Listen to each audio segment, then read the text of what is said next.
Hello everyone, welcome to our YouTube channel for group 4 TRF. So guys, I am Riya और मैं आपको इसके 3 विशिष्ट कॉलम्स करवा रही हूँ। सो गाइस, हमने लास्ट पार्ट के अंदर परफेक्ट कंपटीशन कंप्लीट किया था। अब हम पढ़ेंगे मोनोपोली मार्केट। सबसे पहले हमने देखी मोनोपोली मार्केट में क्या होता है। तो हमने देखा था परफेक्ट कंपटीशन के अंदर क्या होता है, बहुत सारे क्या होते हैं वहाँ पे बायर्स होते हैं, तो बहुत सारे वहाँ पे क्या होते हैं, सेलर्स होते हैं। तो जिसकी वजह से वहाँ पे जो प्रोडक्ट होता है कैसा होता है, होमोजीनियस प्रोडक्ट होता है। बट मोनोपोली मार्केट के अंदर क्या होता है, मोनोपोली के अंदर क्या होता है, हमारे पास में ओनली वन क्या होता है, सेलर होता है। ओनली वन क्या होता है, हमारे पास में सेलर होता है। बट जो बायर्स होते हैं बहुत सारे होते हैं, वन सेलर होता है। एंड जो प्रोडक्ट भी क्या होगा वहाँ पे वन ही होएगा, वहाँ पे उसका कोई भी क्लोज सब्सिट्यूट वहाँ पे अवेलेबल नहीं होता है। ओनली पूरी मार्केट कैसा मार्केट होता है जहाँ पे ओनली क्या होता है, वन सेलर होते हैं। बट परफेक्ट कंपटीशन के अंदर हमने क्या पढ़ा था, कि बहुत सारे क्या होते हैं, बायर्स होते हैं एंड बहुत सारे क्या होते हैं वहाँ पे सेलर होते हैं। बट जो मोनोपोली मार्केट होता है उसके अंदर क्या होता है, वन सेलर होता है एंड बहुत सारे क्या होते हैं, बायर्स होते हैं। तो monopoly refers to a market situation where there is a single seller। तो वहाँ पे क्या होता है, मोनोपोली मार्केट एक ऐसा मार्केट होता है जहाँ पे क्या होता है, सिंगल सेलर होता है selling a product which has a no close substitute. Substitute मतलब क्या बोल सकते हैं कि जो मोनोपोली मार्केट है उसके अंदर ओनली वन सेलर होता है एंड ऐसे प्रोडक्ट को मैन्युफैक्चर करके ऐसे प्रोडक्ट को बनाता है जिसका कोई भी क्लोज सब्स्टिट्यूट अवेलेबल नहीं होता है। इसका अभी तक मार्केट में कोई भी ऐसे क्लोज सब्स्टिट्यूट नहीं आया है। फॉर एग्जाम्पल हम क्या बोल सकते हैं, रेलवे। यानी जो इंडिया है उसके अंदर जो रेलवे से क्या है वहाँ पे मोनोपोली है, इसका कोई भी क्लोज सब्स्टिट्यूट नहीं होता था। हम बोल सकते हैं बस इतना, बट जो ना रेलवे होता है उसका जो वेजेस होता है, उसका जो फेयर होता है वो क्या होता है, कम होता है बस से। रेलवे का फेयर क्या होगा, कम होता है किससे, बस की कंपेरेटिवली। और जो ना बस की स्पीड होती है, रेलवे की स्पीड होती है क्या होगी, एक जैसी होती नहीं हो सकती ना। तो यानी तो हम ये बोल सकते हैं जो रेलवे होता है उसका कोई भी क्लोज सब्स्टिट्यूट अवेलेबल नहीं होता है। कौन कौन से फीचर्स होते हैं मोनोपोली मार्केट के अंदर। फर्स्ट है हमारे पास सिंगल सेलर। जो मोनोपोली मार्केट होता है उसमें क्या होता है, ओनली वन सेलर होता है। Under monopoly there is a single seller selling the product. As a result the monopoly firm and industry are one and the same, क्योंकि monopolist has a full control over the supply and price of the product।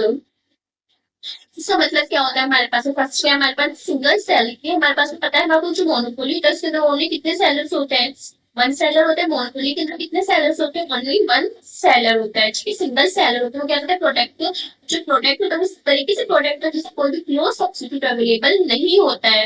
And जो monopoly करता है उसको हम क्या बोलते हैं, monopolist बोलते हैं। क्या बोलते हैं, मोनोपोलिस्ट बोलते हैं। ठीक है, तो मोनोपोलिस्ट होता है जो कोई क्या होता है यहाँ पे, यानी हमने पता कंपटीशन के लिए पढ़ा था कि जो ना इंडस्ट्री होती है तो क्या होती है, प्राइस मेकर होती है। क्या होता है, जो इंडस्ट्री होती है तो क्या होती है, प्राइस मेकर होती है। एंड जो फर्म होती है क्या होती है, प्राइस ट्रेकर होती है। बट मोनोपोली के अंदर ऐसा कुछ नहीं होता है, क्योंकि मोनोपोली में ओनली वन फर्म होती है, ओनली वन सेलर होता है वहां पे। इसलिए वहां पे क्या होता है, ओनली वन सेल होता है। इसलिए वहां पे जो फर्म होते हैं इंडस्ट्री होती है ऐसा कोई कुछ नहीं होता है। यानी यहाँ पे जो फर्म एंड इंडस्ट्री दोनों क्या होती है, एक ही होती है, सेम होती है। यानी जो फर्म और इंडस्ट्री वही क्या होती है, प्राइस मेकर होती है, वही क्या होती है, प्राइस मेक होती है। कोई भी यहाँ पे डिफरेंशिएट नहीं होता है। ठीक है, तो इसलिए क्या हो रहा है, firm industrial one and the same thing. यानी जो फर्म और इंडस्ट्री थी वहां पे क्या होती है, सेम होती है। वही प्राइस मेकर होगी, वही क्या करेगी, प्राइस स्टेकर करेगी, अपने अकॉर्डिंगली करके प्राइस उसको डिसाइड करती है। And the same thing and monopolist has full control over the supply and price of the product। और जो monopolist होता है उसके पास में full control होता है अपना, किसके ऊपर, सप्लाई के ऊपर नहीं, प्राइस के ऊपर होता है, फुल कंट्रोल होता है। तो अपने अकॉर्डिंग क्या करता है, प्राइस की चार्ट है वो अपने अकॉर्डिंग करेगा, जो गुड्स होंगी जो प्रोडक्ट उसकी क्या करेगा, वो डिमांड करता है, सप्लाई करता है। ठीक है, सेकंड है हमारे पास नो क्लोज सब्स्टिट्यूट। जो मोनोपोली में जो गुड्स होती है कोई क्या होता है, कोई भी क्लोज सब्स्टिट्यूट अवेलेबल नहीं होता, तभी तो क्या होता है, मोनोपोलिस्ट होता है। The product produced by monopolist has no close substitute, so monopoly has no fear of competition from new और एग्जिस्टिंग प्रोडक्ट्स। इसका मतलब क्या होता है कि ना जो मोनोपोली होता है उसके वहां पर क्या होता है, कोई भी नो सब्स्टिट्यूट अवेलेबल नहीं होता है, जिसकी वजह से फर्म होता है जो मोनोपोलिस्ट होता है उससे कोई भी फियर नहीं होता, कोई भी डर नहीं होता, कोई भी नई फर्म आएगी और एंट्री करेगी और जिसकी वजह से जो मेरा प्रोडक्ट होता है मुझे ना कॉम्पिटिशन का सामना करना पड़ेगा। इसलिए कुछ होता ही नहीं वहां पे, क्योंकि वहां पे उसके पास क्या होता है, मोनोपोली पावर होती है एंड उसका कोई भी जो नो सब्स्टिट्यूट अवेलेबल वहां पे नहीं होता है। तो अपने अकॉर्डिंगली क्या करता है, प्राइस चार्ज करता है। ठीक है, then हमारे पास में क्या, restriction of entry and exit, ये जो मोनोपोली होता है उसके अंदर क्या होती है, मोनोपोली पावर होती है उसके पास में, और यहाँ पे क्या होता है रिस्ट्रिक्शंस होती है एंट्री एंड एग्जिट की वजह, जिसकी वजह से उसके पास क्या होती है मोनोपोली पावर होती है, या कुछ ऐसी है ना कंडीशंस लगी होती है, ऐसी रिस्ट्रिक्शंस लगी होती है जिसकी वजह से हर कोई वहां पे ना एंट्री नहीं कर सकता और ना ही वहां से एग्जिट कर सकता है। तो इसके लिए कुछ ना कुछ वहां पे क्या होती है गवर्नमेंट में पॉलिसीज लगा सकते हैं, बोल सकते हैं उसके पास पेटेंट तो कॉपीराइट कर रखा हो उसने उस बुक्स के ऊपर, या फिर ऐसी बुक्स अभी अभी तक बनी ही नहीं हो वहां पे, जिसकी वजह से उसके पास मोनोपोली पावर होगी, और कोई भी जो अदर फॉर्म्स उसके पास में वो चीजें होगी जिसकी वजह से एंट्री कर ही नहीं पाती फॉर्म के अंदर वहां पे मार्केट के अंदर। तो क्या बोला sir, there exist strong barriers to entry of new firms and existence of existing firms। कोई भी exist firm है वो जल्दी से वहां exist नहीं कर सकती, कोई भी न्यू फर्म है मार्केट के अंदर वो एंटर नहीं कर सकती है, इस वजह से बैरियर्स की वजह से exist in monopoly firm can earn abnormal profit and losses in the long run। जिसकी वजह से जो मोनोपोली फर्म होती है ना वो लॉन्ग रन के अंदर कौन सा प्रॉफिट अर्न करती है, एबनॉर्मल प्रॉफिट अर्न करती है। लॉन्ग रन में कौन सा प्रॉफिट अर्न करती है, वो एबनॉर्मल प्रॉफिट जो अर्न करती है। बट जो ना परफेक्ट कंपटीशन थी वो क्या करती थी लॉन्ग रन के अंदर, कौन से प्रॉफिट अर्न करती थी वो, जो मोनोपोली है वो तो क्या करती है earn, super normal profit earn करती है। ठीक है, लॉन्ग रन के अंदर कौन सा प्रॉफिट अर्न करती है monopoly firm, super normal profit है वो अर्न करती है, सुपर नॉर्मल प्रॉफिट है जो अर्न करती है। बट जो परफेक्ट कंपटीशन थी, परफेक्ट कंपटीशन में जो फर्म थी वो कौन सा प्रॉफिट अर्न करती थी, वो करती थी नॉर्मल प्रॉफिट अर्न करती थी। ठीक है, क्योंकि वहां पे ना एंट्री एग्जिट वहां पे क्या कर सकते हैं, कोई भी फर्म एंट्री कर सकते हैं, कभी भी वो क्या कर सकती थी वहां से एग्जिट कर सकते, जिसकी वजह से वो लॉन्ग रन के अंदर कैसे अर्न करती थी, परफेक्ट कॉम्पिटिशन वाली फर्म नॉर्मल प्रॉफिट अर्न करती थी। बट मोनोपोली फॉर्म के अंदर क्या होता है, मोनोपोली के अंदर वहां पे क्या होती है एंट्री एंड एग्जिट की, वहां पे क्या होती है बैरियर्स लगे होते, कोई भी फर्म वहां पे ना एंट्री कर सकता है वहां से एग्जिट कर सकती है, इसकी वजह से वो क्या कर सकती है लॉन्ग रन के अंदर एबनॉर्मल प्रॉफिट अर्न करती है लॉन्ग रन के अंदर। ठीक है, these barriers may be due to legal restrictions, इसकी वजह से वहां पे कुछ ना कुछ लीगल रिस्ट्रिक्शंस लगी होती है, जिसकी वजह से हर कोई फर्म वहां पे क्या कर सकती है एंट्री नहीं कर सकती है। लाइसेंस हो सकता है और पेटेंट हो सकते हैं, इसकी वजह से वहां पे ना लाइसेंस की वजह से भी कोई फर्म नहीं कर सकती एंट्री, पेटेंट की वजह से भी नहीं कर सकती, कॉपीराइट हो सकती है, गवर्नमेंट की पॉलिसी हो सकती है। ठीक है, देन हमारे पास में क्या है प्राइस डिस्क्रिमिनेशन, तो मोनोपोली फर्म क्या करती है प्राइस डिस्क्रिमिनेशन भी करती है। प्राइस डिस्क्रिमिनेशन का मतलब क्या होता है कि ना एक ही गुड्स होता है सेम गुड्स बनाती है वो, प्राइस डिस्क्रिमिनेशन का मतलब समझो बहुत अच्छे से। ठीक है, देखो कोई भी सेम ही गुड्स बनाती है, कोई भी एक गुड्स से बनाती है, बट वो क्या करती है एक ही गुड्स की वो अलग अलग कंज्यूमर से अलग अलग प्राइस चार्ज करती है। मान लो इस गुड्स के मान लो नॉर्मल कितने रुपीज की, 10 रुपीज की गुड्स है। ठीक है, बट वो इसी गुड्स के ना अलग अलग कंज्यूमर से क्या करेगी, अलग अलग प्राइस चार्ज करेगी। ये बोल सकता है कि एक कंज्यूमर से उसने 20 रुपीज चार्ज कर लिए, एक कंज्यूमर से उसने 15 रुपीज चार्ज कर लिए। एक ही गुड्स जब वो अलग अलग प्राइसेस चार्ज करती है, इसी को हम क्या कहते हैं प्राइस डिस्क्रिमिनेशन कहते हैं। तो क्या करती है जो मोनोपोली फर्म होती है ना क्या कर सकती है एक ही कंज्यूमर के एक गुड्स के डिफरेंट डिफरेंट प्राइसेस है वो चार्ज कर सकती है। Different sets of consumers same एक ही टाइप के अंदर तो अलग अलग कंज्यूमर से अलग अलग प्राइसेस चार्ज कर सकती है, इसी को हम क्या कहते हैं प्राइस डिस्क्रिमिनेशन कहते हैं। कि मान लो एक डॉक्टर है, उसके पास क्या अपनी जो है ना मोहल्ला है उसके अंदर क्या है उसको मोनोपोली है। ठीक है, एक डॉक्टर को अपने मोहल्ले के अंदर क्या है मोनोपोली, और वो मोनोपोली का फायदा उठा के क्या बोलते हैं जो मेरे पास में है ना जो सीनियर सिटीजन होंगे ना, सीनियर सिटीजन से तो मालूम है ना जो कंसल्टेशन फीस होगी 200 रुपीज होगा।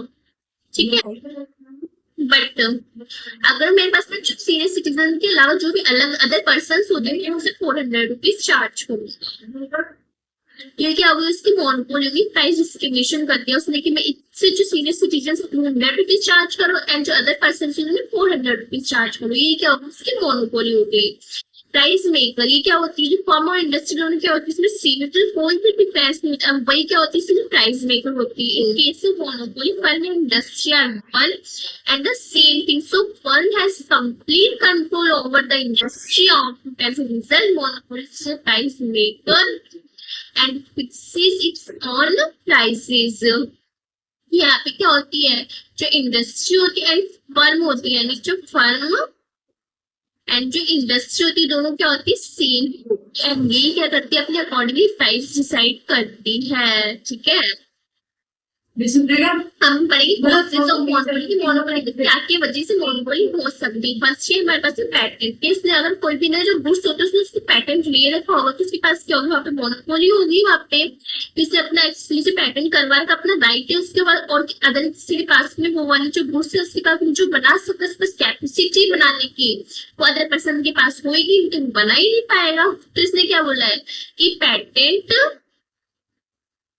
is an exclusive patent is an exclusive right granted by the government to use some productive techniques or to produce certain product। कि ना क्या बोला इसने कि हमारे पास कुछ ऐसे एक्सक्लूसिव राइट होते, गवर्नमेंट आपको ऐसे एक्सक्लूसिव राइट्स देती है ना कि है ना उस प्रोडक्ट का यूज हम टेक्निक्स हमारे पास ऐसी होती है जिसकी वजह से हम उस प्रोडक्ट का उस टेक्निक का यूज करके अपना जो प्रोडक्ट उसको प्रोड्यूस करते हैं। पैटेंट देता सोल है, वो पैटेंट एक राइट देता, सोल राइट देता है to patent holder to reduce a particular product. एक पैटेंट होल्डर उस प्रोडक्ट को क्या कर सकता है, प्रोड्यूस करता है। ओनली जिसके पास पैटेंट है ना वही उसको प्रोड्यूस कर सकता है, अदर पर्सन उसको प्रोड्यूस कर सकता है क्या, नहीं कर सकता है। ठीक है, देन हमारे पास फर्स्ट ईयर पॉइंट होता है मोनोपोली का, पैटेंट हो सकता है उसके पास जो मोनोपोलिस्ट होता है उसके पास क्या हो सकता है, पैटेंट हो सकता है। सेकेंडली क्या है हमारे पास में गवर्नमेंट लाइसेंस, कि जो मोनोपोलिस्ट होता है उसके पास गवर्नमेंट लाइसेंस हो सकता है। The government may grant a license to a firm to have the exclusive privilege to produce a given goods or services in a particular area। क्या आप इस एरिया के अंदर ना गवर्नमेंट आपको लाइसेंस देती है कि आप इस प्रोडक्ट है उसको जो गुड्स है आप उसको प्रोडक्ट को जो क्या कर सकते हो, मैन्युफैक्चर कर सकते हो। तो सिर्फ फर्म ने जो गवर्नमेंट ने जिसको लाइसेंस दिया वही फर्म क्या कर सकती है, उसको प्रोडक्ट को मैन्युफैक्चर कर सकती है। तो no firm can enter into that without a license provide by the government. क्या जिसने गवर्नमेंट ने जिसको लाइसेंस प्रोवाइड नहीं करवाया क्या वो कोई भी फर्म होती है एंट्री कर सकती है इस प्रोडक्ट के लिए, नहीं कर सकती है। ठीक है, जैसे लाइक हम बोल सकते हैं एटॉमिक एनर्जी होती है, एटॉमिक एनर्जी के ना हर कोई प्रोड्यूस कर सकता है कि प्रोडक्ट बना सकता है, नहीं बना सकता। जिसके पास मान लो जो लाइसेंस है गवर्नमेंट जिसको लाइसेंस प्रोवाइड करवाए वही ओनली क्या कर सकते हैं, उस प्रोडक्ट को बना सकते हैं। ठीक है, फिर हमारे पास में क्या आता है फर्स्ट मूवर एडवांटेज, कि हमने सबसे पहले जो कोई भी गुड्स होता है प्रोड्यूस करने के लिए हम सबसे पहले इसमें क्या करी, रिसर्च कर ली, उस प्रोडक्ट को बना लिया। कोई अदर जो फर्म्स है ना उन्होंने उस प्रोडक्ट को बना ही नहीं पाए हैं, तो जिसकी वजह से हमारे पास क्या होगा, इसकी मूवर एंड क्या हो गया, मोनोपोली हो गई। तो इससे क्या बोला, एक firm may enjoy monopoly because of early state in that particular field while others don't have the necessary know-how।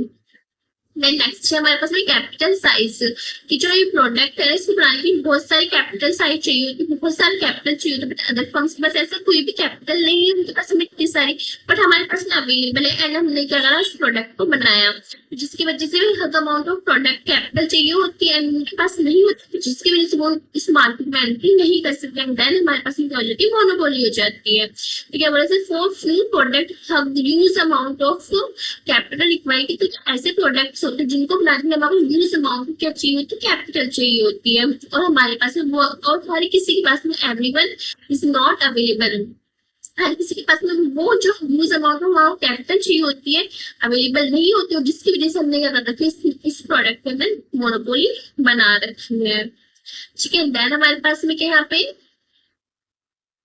Business merger, कि मान लो तुम्हें दो फॉर्म्स मिलकर जब मर्ज कर लेती है ना तो वो क्या बना सकती है, मोनोपोली बना सकती है। लाइक आप ये बोल सकते हो टेली कम्युनिकेशन के अंदर मान लो एक एयरटेल हो गई, ठीक है, एक जियो हो गई, हमारे पास दो चार फॉर्म्स ही देखे तो हमारा एक एयरटेल हो गई, जियो हो गई, वीआई, मान लो ये तीनों फॉर्म्स है ना मिल जाए, मर्जर कर ले एक दूसरे से, तीनों मिलकर क्या कर सकती है, टेली कम्युनिकेशन के अंदर मोनोपोली बना सकती है। बट ये ऐसे कर नहीं पा रही, किसकी वजह से नहीं कर पा रही, कॉम्पिटिशन एक्ट की वजह से नहीं कर पा रही है, गवर्नमेंट इनको अलाउ नहीं कर पा रही है। अगर वही तीनों मिलके मर्जर हो जाए तो क्या वहां पे ही मोनोपोली बना सकते टेलीकम्युनिकेशन के अंदर। ठीक है, a firm may acquire monopoly simply by taking over and getting a high combined market share by a new larger firm once unified the former competition merge into monopoly। तो सारी firms मिल जाए तो क्या बना सकती है, अपने मोनोपोली बना सकती है।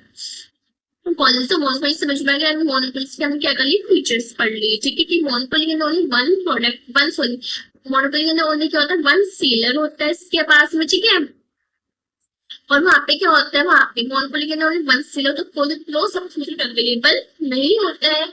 आपकी रिस्ट्रिक्शंस होती है मैनेजमेंट के लिए, और प्राइस डिस्ट्रीब्यूशन होता है उसके पास में, एंड जो प्राइसिंग होता है वो मेक करते हैं, प्राइसिंग मेकर होती है। ठीक है, एंड कोर्सेज क्या होता है मोनोपोली के अंदर की, पेटेंट होता है उनके पास में, गवर्नमेंट लाइसेंस होता है, फर्स्ट मूवर एडवांटेज होता है उनके पास में, कैपिटल साइज होता है, एंड बिजनेस मर्जर होती है।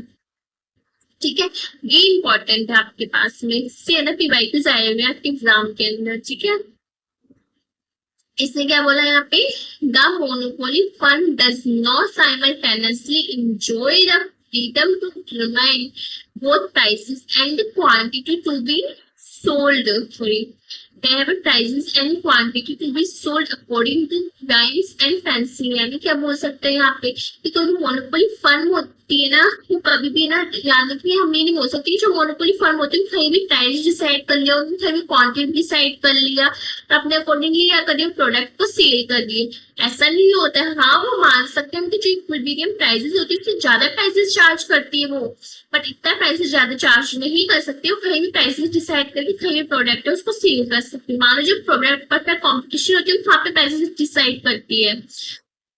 तो प्राइसेस से कहाँ पे होता है, जहाँ पे क्या होती है, सप्लाई एंड डिमांड क्या होती है, दोनों सेम होती है। सप्लाई और डिमांड हमें एक दूसरे को कट करती है, वो क्या होता है, वो जो प्रोडक्ट है वहां पे क्या करती है, अपना डिसाइड करती है, इस पॉइंट पे क्या करती है, वो अपने प्राइसेस उसको डिसाइड कर लेती है फॉर परफेक्ट कॉम्पिटिशन।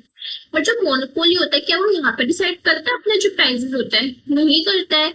वो क्या करेगा, यहाँ पे प्राइसेस चार्ज करेगा, वो क्या करते हैं, कंज्यूमर सरप्लस लेता है, क्या करता है, कंज्यूमर को सरप्लस लेता है। यानी वो क्या करता है, जो धारण जो मोनोपोली होता है वो इक्विलिब्रियम प्राइस से हाई प्राइस चार्ज करता है, जिसकी वजह से उनको क्या होता है, एबनॉर्मल प्रॉफिट अर्न करती है वो, क्योंकि ना वो क्या करता है, कंज्यूमर सरप्लस लेता है वो। देखो, हम नॉर्मली क्या होता था, जो परफेक्ट कॉम्पिटिशन होता था उसके अंदर क्या होता था, यहाँ पे क्या होता था हमारे पास में M R is equal to A R होता था, नहीं होता था, ये क्या होती थी हमारे पास में M R is equal to A R, M R is equal to A R होता था। एंड यहाँ पे क्या होता था, यहाँ पे क्या होती थी, उसको कट कर देती थी एमसी, एंड यहाँ पे हमारा क्या हो जाता था, जो प्राइसेस होता था डिसाइड होता है। यानी हम क्या बोल सकते हैं इसके अंदर, जहाँ पे एमसी और इजिकल टू क्या हो जाती थी, यहाँ पे पी होती। परफेक्ट कॉम्पिटिशन प्राइसेस कहाँ पर, प्राइसेस किसकी इक्वल होती है, मार्जिनल कॉस्ट की इक्वल होती थी। परफेक्ट कॉम्पिटिशन में जो प्राइसेस होती थी वो किसकी इक्वल होती थी, मार्जिनल कॉस्ट की इक्वल होती थी। बट जो मोनोपोली होता है उसके अंदर मार्जिनल कॉस्ट इक्वल नहीं होती, यहाँ पे क्या होती है, मार्जिनल कॉस्ट कम होती है किससे, प्राइसेस से। देखो ये क्या होगी हमारे पास है, एम आर हो गई, ठीक है, मार्जिनल रिवेन्यू। ये क्या होगी हमारे पास में, एवरेज रिवेन्यू हो गई। एवरेज रिवेन्यू कभी नेगेटिव हो सकती है, बताओ, नहीं हो सकती ना average revenue negative, but marginal revenue negative भी हो सकती है, जीरो भी हो सकती है। एंड ये क्या होगी हमारे पास में, मार्जिनल कॉस्ट हो गई, मार्जिनल कॉस्ट होगा। और यहाँ पे जब मार्जिनल कॉस्ट एक दूसरे कट कर देती है, मतलब sorry marginal revenue marginal cost जहाँ पे कट होता है वो क्या होती है, यहाँ पे हमारे पास में आउटपुट डिसाइड हो जाती है। क्या हो गया यहाँ पे, क्यों हो गया, यहाँ पे आउटपुट डिसाइड हो गया हमारे, और ये क्या हो गया हमारे पास में, ठीक है, ठीक है। एंड देखो इसके अंदर जो मार्जिनल कॉस्ट होती है वो कहाँ पे हमारे पास में, यहाँ पे मार्जिनल कॉस्ट, और जो एवरेज रिवेन्यू वो वहाँ पे हमारे पास में, जो एवरेज रिवेन्यू होती है किसकी इक्वल होती है, प्राइस। एवरेज रिवेन्यू बोलो चाहे आप क्या बोल सकते हो, प्राइस बोल सकते हो। इसके अंदर हम क्या बोल सकते हैं, जो मोनोपोली होता है उसके अंदर क्या होती है, जो मार्जिनल कॉस्ट होती है वो क्या होती है, कम होती है, किससे कम होती है, प्राइस से कम होती है। मार्जिनल कॉस्ट कम होती है, जो प्राइसेस होती है वो क्या होती है, ज्यादा होती है।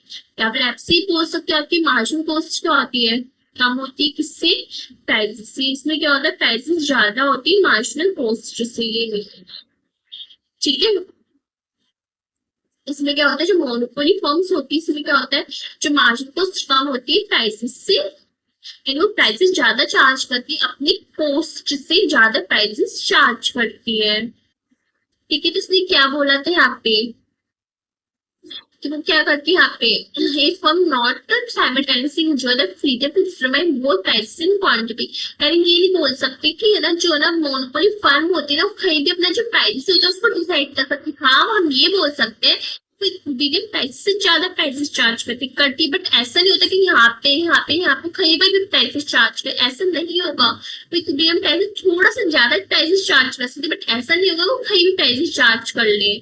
ठीक है, तो वो ऐसे नहीं कि यहाँ पे नहीं साइमल्टेनियसली वो एंजॉय कर सकती फ्रीडम को, क्योंकि है ना वो प्राइसेस भी अपने हिसाब से डिसाइड करेंगे, क्वांटिटी हाँ वो डिसाइड कर सकती, या तो वो प्राइस भी डिसाइड कर सकती है या फिर क्वांटिटी डिसाइड कर सकती है। क्योंकि जो प्राइस और क्वांटिटी के अंदर जो रिलेशनशिप होता है वो कैसा होता है, इनवर्स रिलेशनशिप होता है।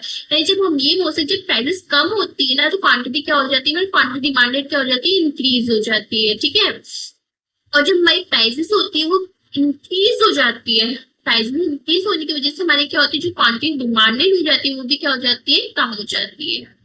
जिसकी वजह से वो क्या कर सकती है, जो प्राइसेस होती है और डिमांड होती है दोनों को ना अपने अकॉर्डिंगली वो चार्ज नहीं कर सकती, या तो प्राइसेस को चार्ज कर सकती है अपने अकॉर्डिंगली या फिर क्वांटिटी को चार्ज करेंगे अपने अकॉर्डिंगली।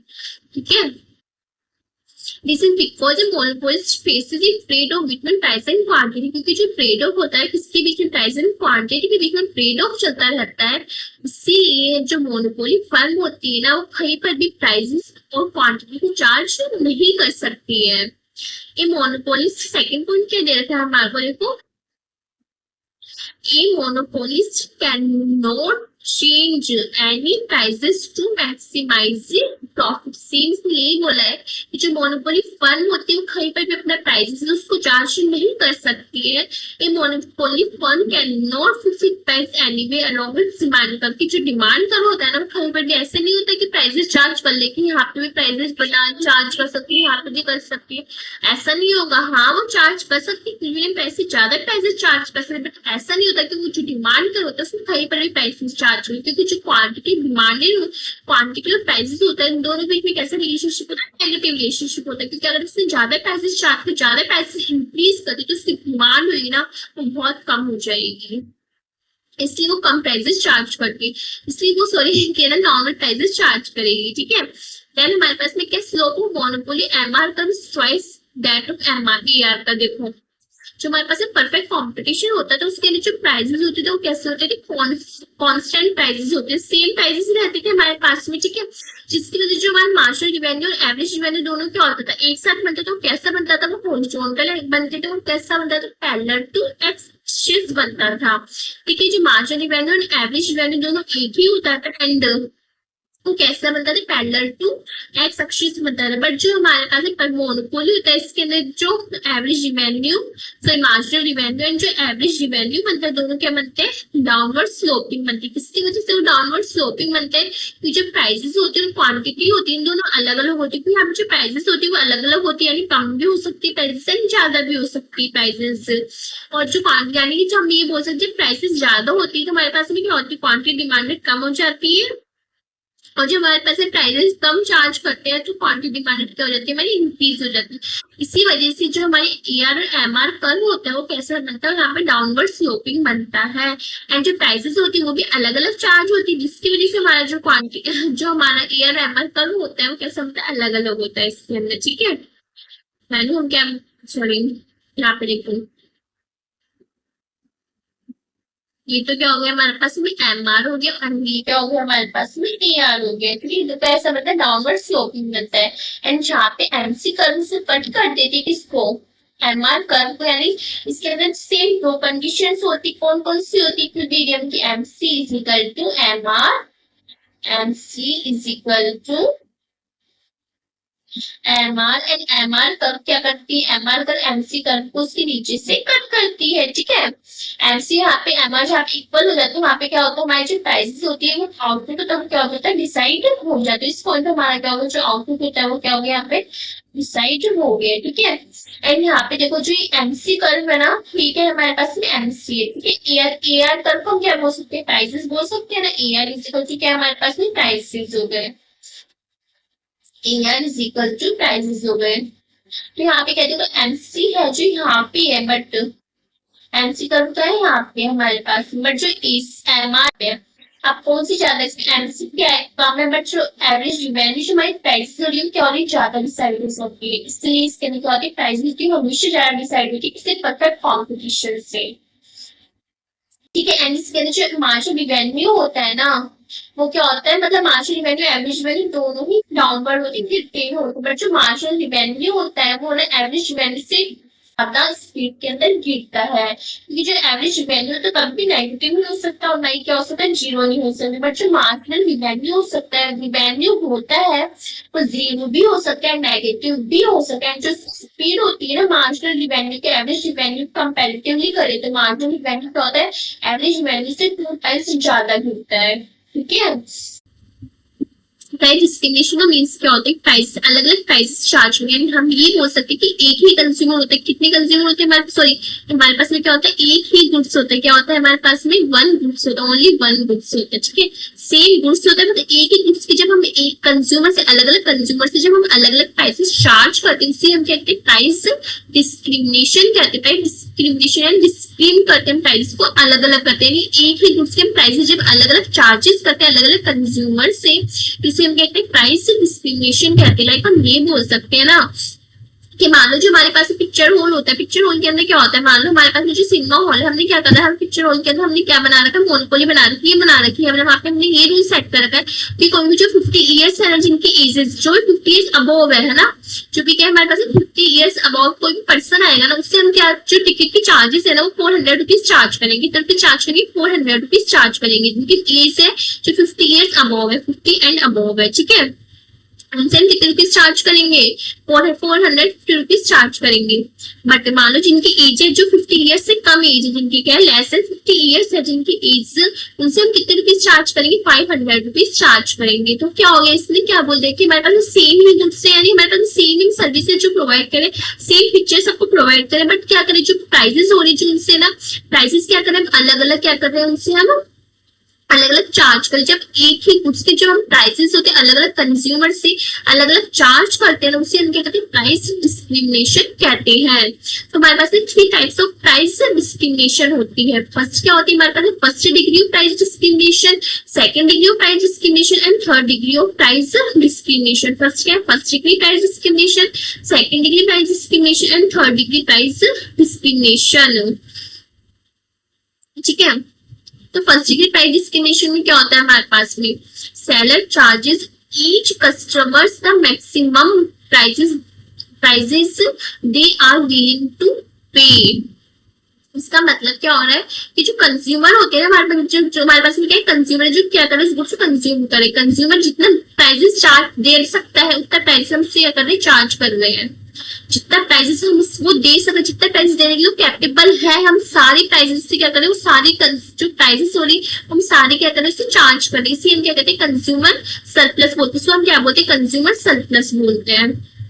मान लो इसकी एक्चुअल जो प्राइस है ना वो 10 रुपीज है, ठीक है 10 रुपीज उसके एक्चुअल प्राइसेस है, बट हम इसके अंदर क्या बोल रहे हैं, जो कंज्यूमर हमारे पता है कि कंज्यूमर ही 15 रुपीज दे सकता है उस प्राइजेस की, तो हम क्या कर रहे हैं उसे 15 रुपीज चार्ज कर रहे हैं, तो हम उसे कितना एक्स्ट्रा रुपीज चार्ज करें, 5 रुपीज हम उसे एक्स्ट्रा चार्ज करें, तो यही हमारे पास में क्या हो जाती है, कंज्यूमर सरप्लस हो जाती है। जब हम कंज्यूमर को ना उससे ज्यादा पैसे चार्ज करते हैं ना, तो उसे हम क्या कहते हैं, कंज्यूमर सरप्लस कहते हैं, कंज्यूमर सरप्लस। तो फर्स्ट डिग्री के अंदर हम क्या करते हैं, कंज्यूमर सरप्लस का हमारा प्रॉफिट मिलता है। इसके अंदर कोई भी कंज्यूमर होता है वो जितनी प्राइसेस दे सकता है, जितनी प्राइसेस से हम चार्ज कर सकते हैं पूरी हम उससे क्या कर लेते हैं, चार्ज कर सकते हैं, उसके पास में कोई भी सरप्लस नहीं रह पाता, हम सारा कंज्यूमर सरप्लस उससे ले लेते हैं, इसे हम क्या कहते हैं, कंज्यूमर सरप्लस कहते हैं। कहते हैं first degree of price discrimination, जिससे हम मैक्सिमम प्राइसेस से चार्ज कर सकते हैं, जितने चाहे उतने मैक्सिमम प्राइस जब हम उससे चार्ज कर लेते हैं कोई भी कंज्यूमर से, तो इसे हम कहते हैं प्राइस डिस्क्रिमिनेशन कहते हैं। कंज्यूमर सरप्लस से टॉपिक पढ़ा हुआ ना यूटिलिटी वाले चैप्टर के अंदर, कंज्यूमर सरप्लस का टॉपिक यूटिलिटी वाले चैप्टर के अंदर, तो उसमें क्या था हमारे पास में जो ना कंज्यूमर के अंदर क्या था, उस कंज्यूमर सरप्लस के अंदर क्या था हमारे पास मार्जिनल यूटिलिटी थी, एंड क्या था हमारे पास में कि जैसे जैसे हम अपनी जो है ना कंजम्पशन बढ़ाते जाते हैं ना, किसी भी गुड्स को कंज्यूम करते जाते हैं, वैसे वैसे जो हमारी मार्जिनल यूटिलिटी होती है क्या होती जाती है, कम होती जाती है, जाती नहीं जाती है। इसके जो प्राइस होते हैं वो क्या होते हैं, फिक्स रहते हैं, यानी 10 रुपीज हमारे पास जो प्राइस होते हैं वो फिक्स रहते हैं। ठीक है, मान लो इसके अंदर हमारी जो प्राइस है कितने रुपीज है, 10 रुपीज है। ठीक है। जैसे जैसे आपको यूटिलिटी इंक्रीज होती जाती है वैसे जैसे जैसे हम सभी कोई गुड्स है उसकी जो उसका आउटपुट होता है उसको इंक्रीज करते जाते वैसे वैसे हमारी कहती जो मार्जिन यूटिलिटी होती है वो क्या होती है, कम होती चली जाती। कल बताया ना, ठीक है। मान लो जब हमने यहाँ पे हम क्या करते थे इस गुड्स को दे देते, मान लो जो मार्जिन यूटिलिटी होती है वो इंक्रीज होती थी हमारी, मतलब जो प्राइसेस हो रही है वो तो कम हो रहे, बट हमको जो है उससे यूटिलिटी मिल रही है, क्या मिल रही है, ज्यादा मिल रही है यूटिलिटी। मान लो यहाँ पे 15 यूटिलिटी मिल रही है, ठीक है। और यहाँ पे हमने जैसे ही करा है, यहाँ पे यूटिलिटी हमारी क्या होगी, पहले से कम होगी, क्योंकि हमने जो गुड्स है उसको इंक्रीज कर लिया। यहाँ पे यूटिलिटी मानो कितनी रुपीज की होगी, कितनी यूटिलिटी मिल रही है, मेरे को 12 लीटर्स की यूटिलिटी मिल रही है। यहाँ पे क्या होगा, 10 यूटिलिटी भी मेरे सेम जो प्राइसेस पे कर रहे हैं उसको सेम प्राइसेस पे करें, बट इसके बाद में अगर हम इसके अंदर जो कंज्यूमर है वो कंज्यूम करे, उसको और इंक्रीज करे, क्या उसको यूटिलिटी मिलेगी, डिसयूटिलिटी मिलेगी, उसको क्या होगा, डिससैटिस्फैक्शन मिलेगी। यहाँ पे तो उसको सेटिस्फेक्शन मिल रहा है, क्योंकि उसको जितना वो पे कर रहा है उतना इसको क्या मिली, सेम सेटिस्फेक्शन मिल रही है। यहाँ पे उसको ज्यादा सेटिस्फेक्शन मिलेगी, बट जब उसके ना उसकी जो प्राइजेस होती है एंड उसको जो सेटिस्फेक्शन हो जाता है दोनों सेम हो जाते हैं इस लेवल पे, वहां पे क्या करता है, वो कंज्यूम करना क्या कर देता है, वहां पे बंद कर देता है, ठीक है। जब उसकी प्राइजेस एंड सेटिस्फेक्शन दोनों इक्वल हो जाते हैं वहां पे क्या करता है, कंज्यूम करना बंद कर देता है। तो जितना इसको ये वाली चीज यहाँ पे जो मिल रहा है इसको, ये क्या मिल रहा है, उसको कंज्यूमर सरप्लस हो रहा है। क्या हो रहा है वहां पे, कंज्यूमर सरप्लस हो रहा है। देखो ये वाली चीज, ये वाला एंड ये वाला, ये क्या हो रहा है, उसको कंज्यूमर, सॉरी ये वाला यहाँ पे लॉस हो गया ना, एक सेकेंड। देखो यहाँ पे क्या हो रहा है, कंज्यूमर सरप्लस हो रहा है, इस पॉइंट पे कंज्यूमर सरप्लस हो रहा है, इस पॉइंट पे कंज्यूमर क्या हो रहा है, यहाँ पे सरप्लस हो रहा है। कि जब इनको ये वाले जो 5 को 12 को 10 को ऐड कर देंगे, ये सारा क्या होगा हमारे पास में, कंज्यूमर सरप्लस। जितना हमारे को एक्स्ट्रा कंज्यूमर से मिल रहा है वो सारा क्या होता है, हमारे पास में कंज्यूमर सरप्लस बन जाता है। तो फर्स्ट डिग्री प्राइस कंडीशन में क्या लेते हैं, कंज्यूमर का सारा सरप्लस ले लेते हैं उनसे, ठीक है। जितना कंज्यूमर पे करना चाहते हैं मैक्सिमम उनसे क्या कर सकते हैं, पे कर लेते हैं। जैसे हम क्या बोल सकते हैं, example, doctor charging different consultation fees to each patient based on their ability to pay. जितना वो पे कर सकते हैं ना, अलग अलग एबिलिटी टू पे के अकॉर्डिंग हम क्या कर सकते हैं, अलग अलग प्राइसेस जब चार्ज करते हैं ना, इसलिए हम क्या करते हैं, कंसीडर प्राइस डिस्क्रिमिनेशन करते हैं, ठीक है। अब देखो डॉक्टर ने क्या करा था, अपनी जो मोहल्ला है उसकी जहाँ पे बैठता है वहाँ पे क्या करता है, उसने अपनी मोनोपोली बना रखी, क्या बना रखी, उसने अपनी मोनोपोली बना रखी। इस मोनोपोली के अकॉर्डिंग क्या करता था उसने, कि जो उसने बोल रखा है जो सीनियर सिटीजन पीपल होंगे उससे मैं जो कंसल्टेशन फीस लूंगा वो कितने रुपए लूंगा, और सीनियर सिटीजन से फीस लूंगा 200 रुपीज, ठीक है। मैं जो सीनियर सिटीजन के अलावा जो पीपल होंगे ना उनसे मैं कितने रुपीज चार्ज करूंगा, 400 रुपीज चार्ज करूंगा। तो उसने क्या करते हैं, जो अलग अलग लोग जो अलग अलग एबिलिटी पे कर सकते हैं उसे क्या कर सकते हैं, तो अलग अलग चार्ज कर रहे हैं। इसे हम क्या करते हैं, first degree of price discrimination कहते हैं, ठीक है। Second degree of price discrimination, second degree of price discrimination में हमने क्या होता है, हमारे different prices based on quantity purchase of product version. Second degree price discrimination क्या होता है, क्वांटिटी वाइज हम क्या करते हैं, सिर्फ प्राइसेस को चार्ज करना होता है। क्वांटिटी वाइज हम क्या बोल सकते हैं, इसका मतलब क्या होता है, मान लो नॉर्मल जो डिटेल शॉप उसके ऊपर जाते हैं, डिटेल शॉप से, ठीक है, हमने कोई भी गुड्स उसको परचेज करते, कोई वन गुड्स है, मान लो हमने है ना एक पार्ले का पैकेट परचेज किया, वो कितने रुपीज का मिला हमारे को, ओनली वन पैकेट परचेज किया, ओनली मान लो हमारे पास 5 रुपीज की पार्ले का पैकेट हमने परचेज करे, ठीक है। ये सेम प्रोडक्ट जब हम होलसेल की शॉप पे जाएंगे, हमने पूरा एक प्रोडक्ट है उसको क्या कर ले, पूरा जो पैकेट आता है ना, मतलब 24 आते होंगे, इसको क्वांटिटी है ना 24 यूनिट्स आती होंगी, इसमें एक पार्ले के अंदर कितने आते होंगे, 24 पैकेट्स आते होंगे, ठीक है। हमने पूरे एक बल्क के अंदर कर लिया, उसको प्रोडक्ट को परचेज कर लिया, जिसकी वजह से हमारे जो एक प्रोडक्ट है ना वो एक 4 रुपीज का हमारे क्या पड़ा, पार्ले का बिस्कुट पड़ा। तो इसका मतलब क्या हो रहा है कि जब है ना क्वांटिटी वाइज, यानी हम ये बोल सकते हैं हमने कोई भी गुड्स परचेज किया तो हायर रेट से परचेज किया, बट जब हम उसको गुड्स को ना बल्क प्रोडक्ट के लिए बहुत सारे प्रोडक्ट को जब हम ना यूनिट ऑफ प्रोडक्ट होता है उसको इंक्रीज करते, बल्क में जब हम किसी प्रोडक्ट को परचेज करते हैं ना पहले से कम अमाउंट रुपीज में मिलता है वो प्रोडक्ट, उससे क्या होता है, second degree of price discrimination होता है वो।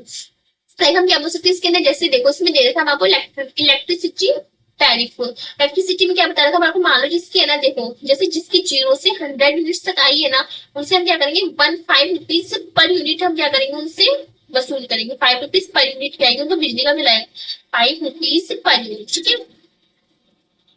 5 रुपीज पर यूनिट के हिसाब से हम उनसे क्या करेंगे, बिजली लेंगे, सॉरी इलेक्ट्रिसिटी पे करेंगे, 5 रुपीज पर यूनिट के हिसाब से चार्ज करेंगे, ठीक है। 5 एंड जिनकी ना 0 से 300 यूनिट्स आ गई, जिनकी 100 से 300 यूनिट्स आ गई उनके हम कितने रुपीज लेंगे, 6 रुपीज पर यूनिट करेंगे, हमसे कितने रुपीज लेंगे, 6 रुपीज पर यूनिट लेंगे, 6 रुपीज पर यूनिट लेंगे, ठीक है। और जिनकी 300 एंड अबोव आ रही है ना, 300 एंड अबोव आ रही है उनसे हम 8 रुपीज वसूल करेंगे, 8 रुपीज पर यूनिट लेंगे, हम उनसे कितने रुपीज लेंगे, 8 रुपीज पर यूनिट लेंगे। ये 100 एंड अबोव वाली चीज से हम उनसे कितने लेंगे, 8 रुपीज पर यूनिट।